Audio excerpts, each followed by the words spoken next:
Hey, good morning. I'm Patricia Murphy. It's Wednesday. This is Seattle Now. Gambling in Washington state can be a challenge. If you want to bet on your favorite sports team, you have to physically go to a casino. But prediction markets like Kalshi and Robinhood are just a download away. They say they're different from traditional gambling apps and are willing to go to court to prove it.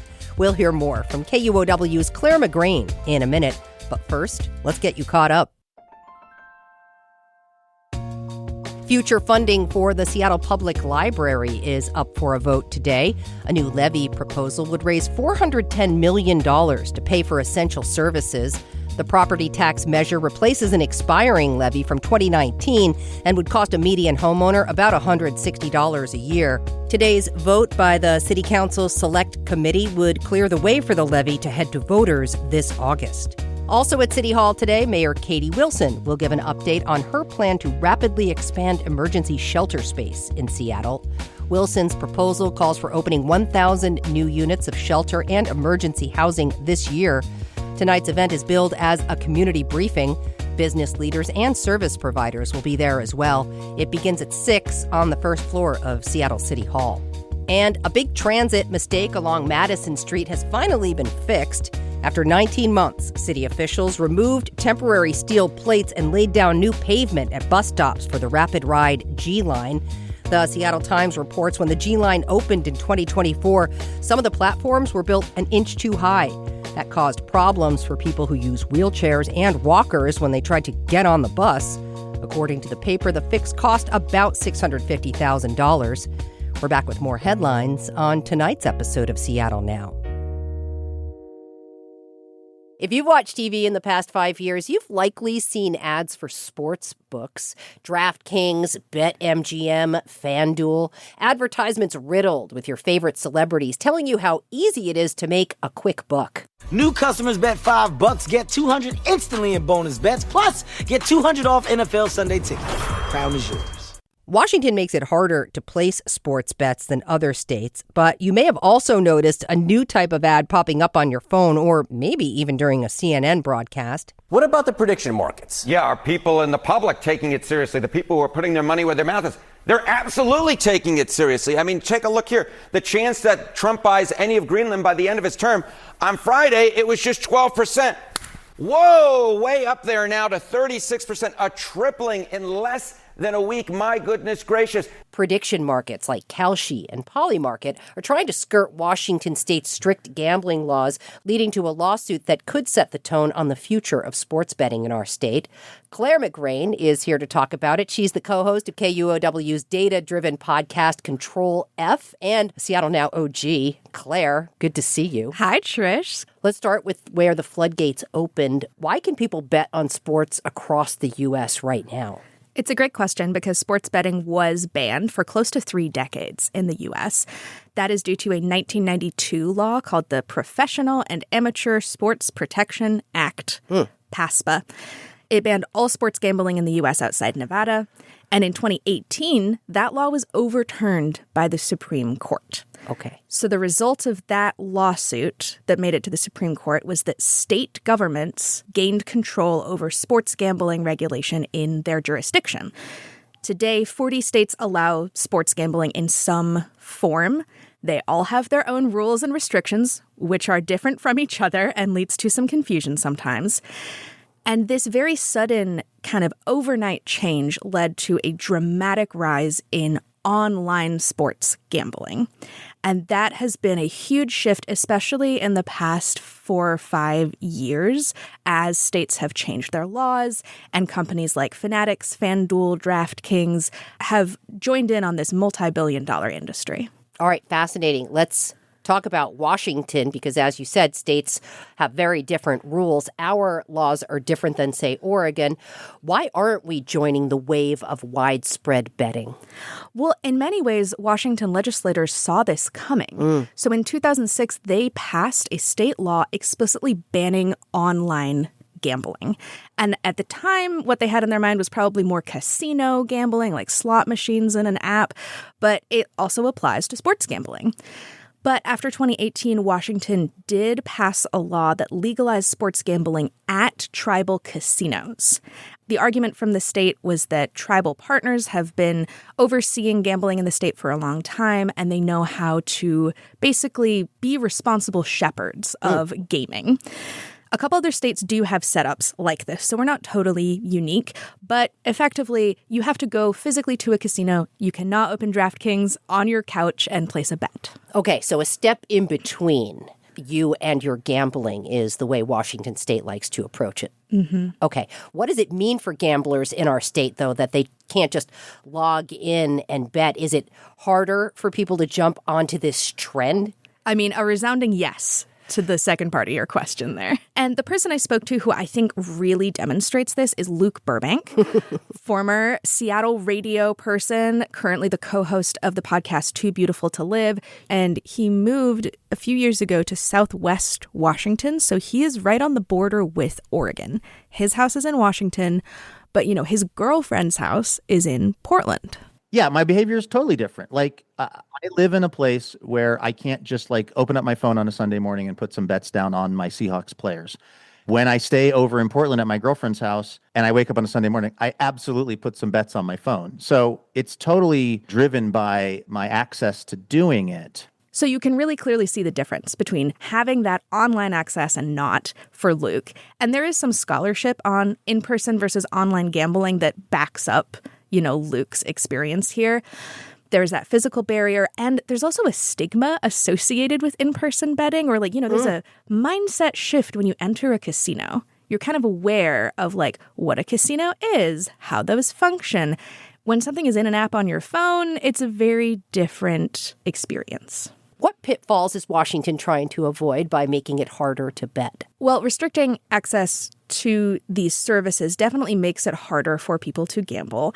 And we actually got a great listener voicemail about this from Phil, who lives on Capitol Hill, and he has family in Maryland. And he told us when he goes to Maryland, he will bet on games with his family, like $5. He compared the gaming apps to like a slot machine that's trying to overwhelm you with as many buttons and flash deals and parlays and stuff.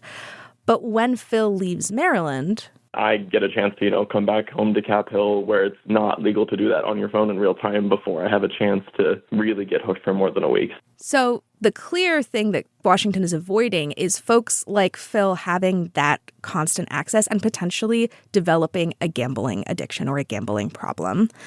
And there are a lot of harms associated with gambling addiction, all sorts of health issues, family life disruption, relationship disruption, even on the extreme end, criminal activity and suicide. But for the entire state of Washington, the clearest impact is financial. So researchers at UCLA used credit bureau data to look at the financial impact of online sports betting as it was legalized across the country.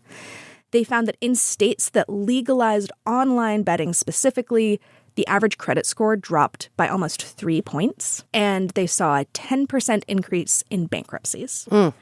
So TLDR, this has a negative impact on people's finances, and that can trickle into the entire state.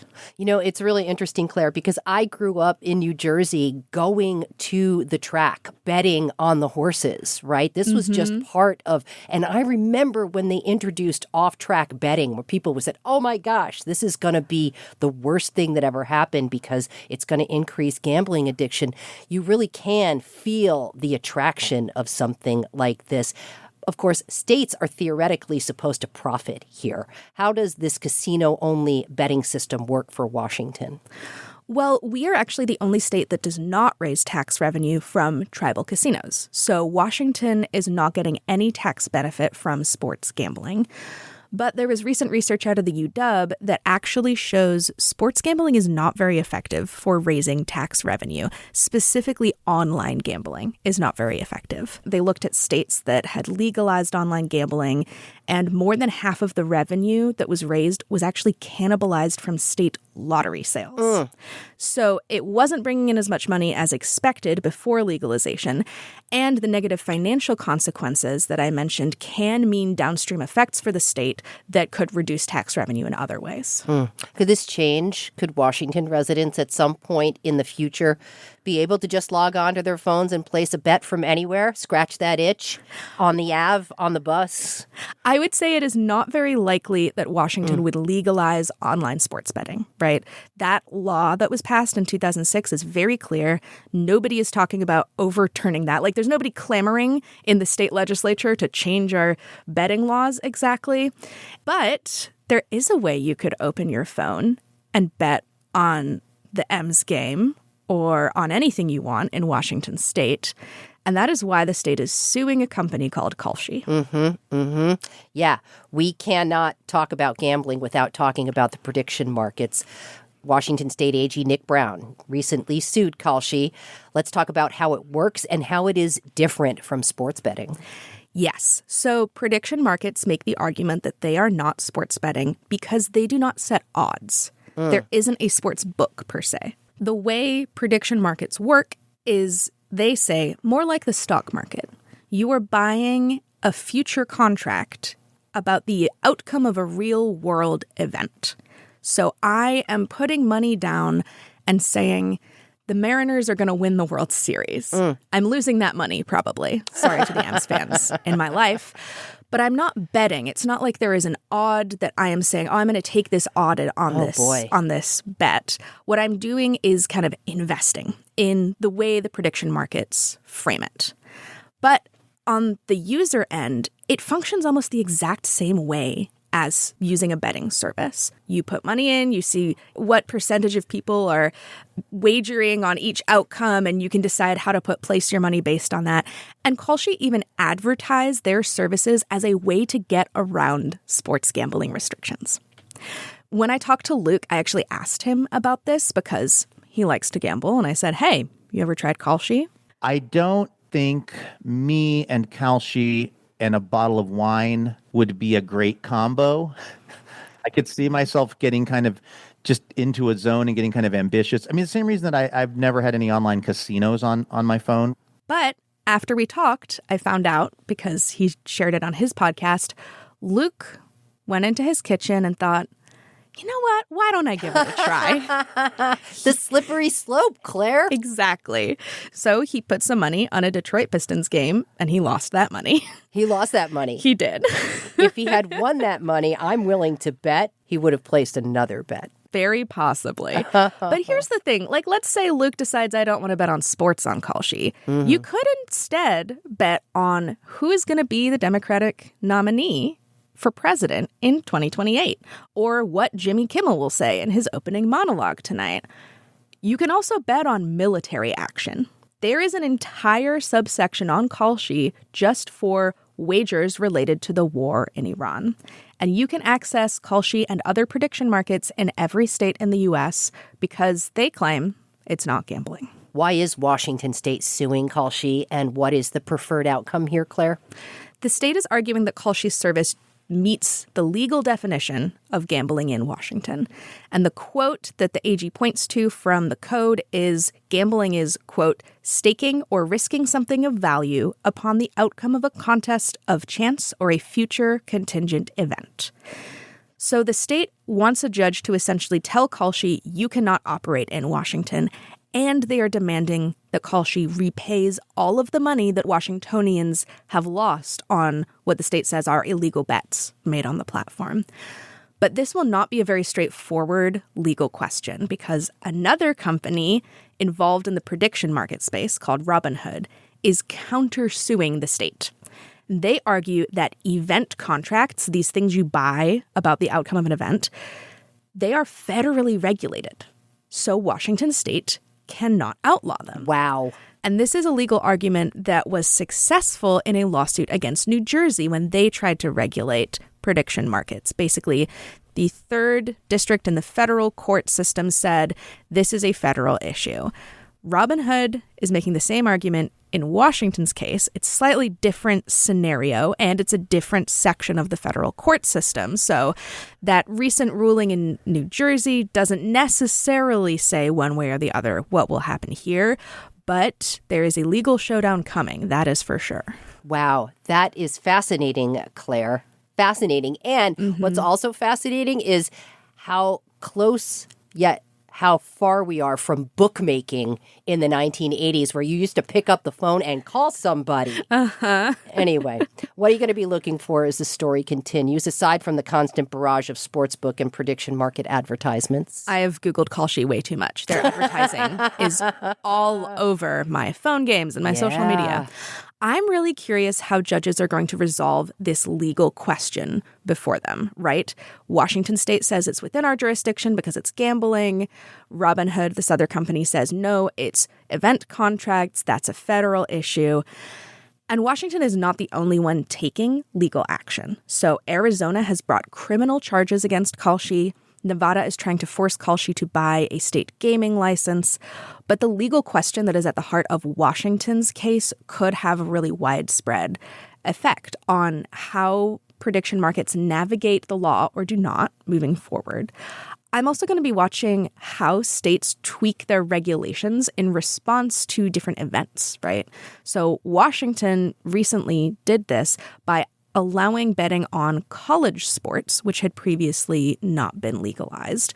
Other states have various different age restrictions or restrictions on what exactly you can bet on, and this is still evolving. So we are very much in the wild, wild west of sports betting in the U.S. Wow. Fascinating. Fascinating. Really appreciate it.